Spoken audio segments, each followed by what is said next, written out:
So controlled screen வாட்சிங். ஏன்னா இப்போ நீ வர்ற காலத்தில் எல்லாம் வந்து எல்லாமே வந்து மொபைல் ஃபோன் மூலமாக தான் அவங்க இன்ஃபர்மேஷன் எல்லாத்தையும் கற்றுக்குறாங்க. அதனால் நிச்சயமாக அவங்களுக்கு வந்து அந்த டெக்னாலஜி வந்து நம்ம சொல்லிக் கொடுக்குறது தான் வேணும்.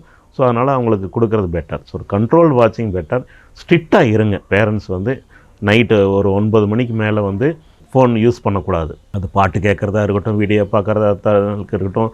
சில குழந்தைகள் வந்து இல்லைம்மா படிக்கிறதுக்கு அதில் தான் காமிக்கிறாங்க அப்படின்லாம் சொல்லுவாங்க. பட் எதாக இருந்தாலும் சரி, நைட்டு 9 o'clock மேலே எந்த ஒரு ஸ்க்ரீன் ஆக்டிவிட்டீஸும் இருக்கக்கூடாது. டிவி, மொபைல் ஃபோன், லேப்டாப் எதுவுமே இருக்கக்கூடாது. ஓகே.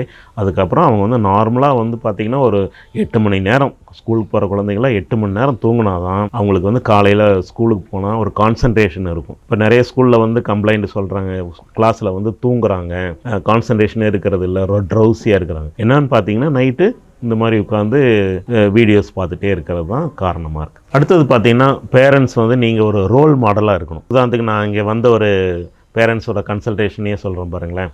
ஒரு 4 வயசு குழந்தை இன்னும் வந்து 4 வயசு குழந்தைகள் மாதிரி பேசலை, கம்யூனிகேஷன் சரியா இல்லைன்னு சொல்லி கூட்டிகிட்டு வந்தாங்க. நான் வந்து உள்ளே கொஞ்சம் பிஸியாக இருந்தேன் ரூமில்.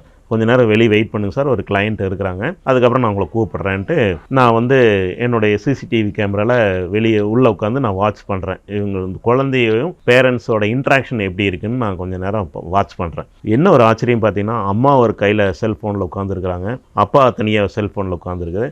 அந்த குழந்தை கூட இன்ட்ராக்டே அவங்க பண்ணல. நான் பார்த்த ஒரு 10 நிமிஷம் வீடியோவில் அந்த குழந்தை கூட 2 பேருமே இன்ட்ராக்ட் பண்ணல. அந்த குழந்தை வாட்டுக்கு தனியாக சுற்றிட்டு இருக்குது. அப்படியே அம்மாட்ட வருது, அம்மா என்ன வாட்ச் பண்ணுறாங்கன்னு மொபைல் பார்க்குது, அப்படியே அப்பாட்ட போகுது, அப்பா என்ன வாட்ச் பண்ணுறான்னு பார்க்குது. ஸோ இப்போ எப்படி நீங்கள் கம்யூனிகேஷன் டெவலப் ஆகும்? இப்படி தானே வீட்லேயும் இருந்திருப்பாங்க இல்லைங்களா?